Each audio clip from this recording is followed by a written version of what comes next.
दोस्तों, आज का ये विश्लेषण सच कहूं तो काफी डिस्टर्बिंग होने वाला है। हम बात कर रहे हैं देश के सबसे बड़े मेडिकल एंट्रेंस एग्जाम की, जहां 22 लाख, जी हां 22 लाख स्टूडेंट्स का फ्यूचर दांव पर लगा होता है। तो आखिर ये नीट 2026 का एग्जाम पूरी तरह से कॉम्प्रोमाइज हुआ कैसे? चलिए बिना वक्त जाया किए सीधे इस पूरी कंट्रोवर्सी की गहराई में चलते हैं और इसकी हर एक लेयर को अनकवर करते हैं। अब जरा इस सिचुएशन को इमेजिन कीजिए।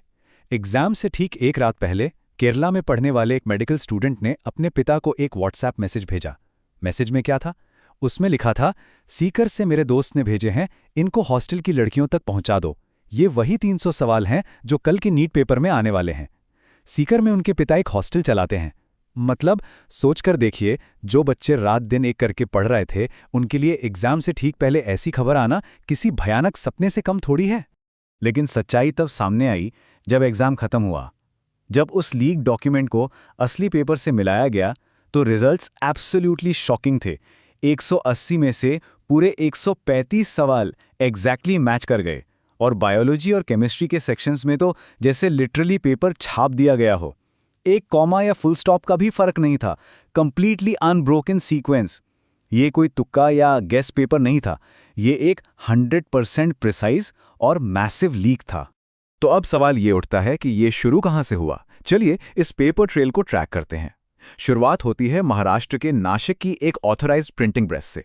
वहां से ये पेपर पहुंचता है गुड़गांव के एक डॉक्टर के पास, फिर राजस्थान के बिवालवा ब्रदर्स तक, और फाइनली सीकर के एजेंट्स के नेटवर्क में। और ध्यान देने वाली बात पता है क्या है? इन लोगों ने स्मार्टफोन्स का यूज ही नहीं किया। पकड़े जाने से बचने के लिए high definition portable scanners use किए गए। यहां तक कि नासिक के आउटस्कर्ट्स में अपना एक शैडो सर्वर तक सेटअप कर डाला ताकि कोई डेटा ट्रांसफर ट्रैक ना कर पाए। ये लेवल ऑफ सोफिस्टिकेशन बिल्कुल माइंड ब्लोइंग है। और जहां इतना बड़ा ऑपरेशन हो, वहां पैसा तो इन्वॉल्व होगा ही। इस पूरे स्कैम का फाइनेंशियल मॉडल देखिए।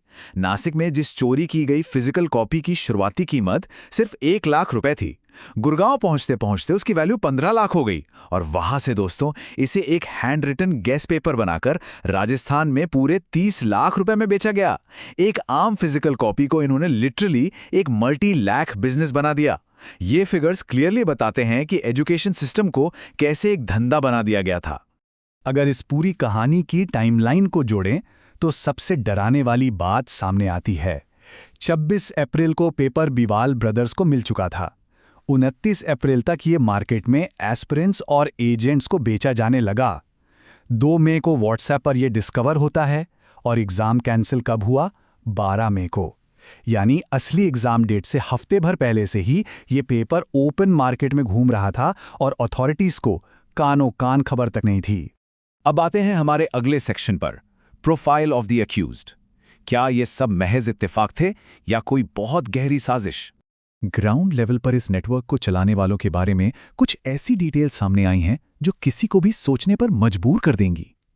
सोर्स के मुताबिक पहली बात, आरोपियों में से एक का कनेक्शन एक मेजर पॉलिटिकल पार्टी की यूथ विंग से बताया जाता है।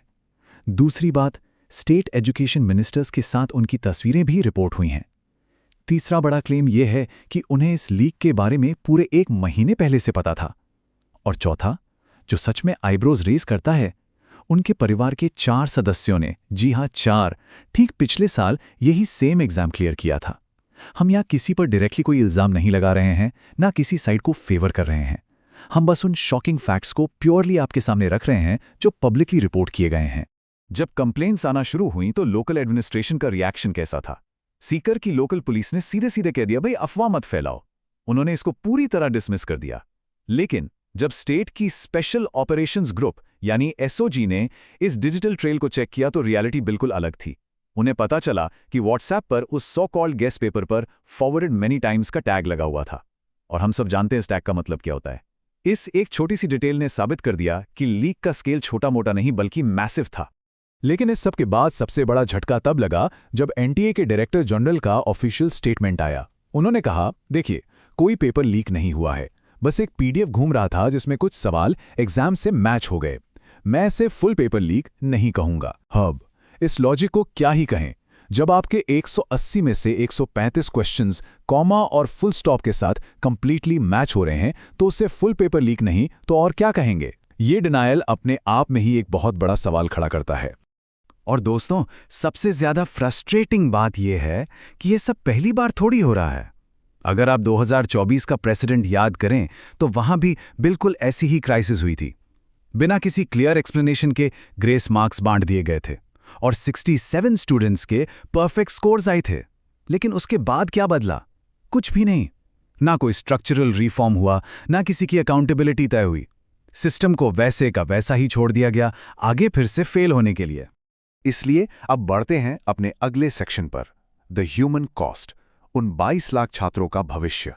क्योंकि इन सारे फिगर्स और टाइमलाइंस के पीछे असली लोग हैं, वो 22 लाख इनोसेंट स्टूडेंट्स और उनके परिवार, जिन्होंने इस दिन के लिए अपना सब कुछ दांव पे लगा दिया था। महीनों की वो कड़ी मेहनत, कोचिंग फीस पर खर्च किए गए लाखों रुपए, दोस्तों ने अपनी पूरी सोशल लाइफ, अपनी नींद तक सैक्रिफाइस कर दी।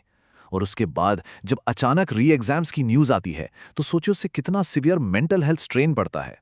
ये पूरी सिचुएशन बड़ी क्लियरली दिखाती है कि जिनके पास पैसा और पावर है वो सिस्टम को आसानी से बाईपास कर लेते हैं और सच्ची मेहनत करने वाले बच्चे थगे से रह जाते हैं।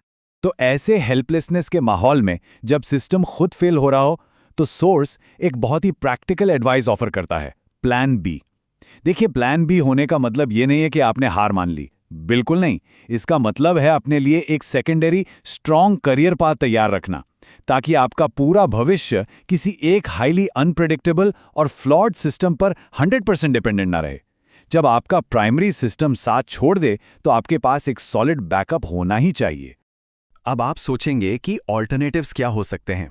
सोर्स ने कुछ बहुत ही हाई ग्रोथ फील्ड्स को पॉइंट आउट किया है, जैसे कि data science, UI UX design, sustainability, content creation, sports analytics या फिर क्लाइमेट रिसर्च।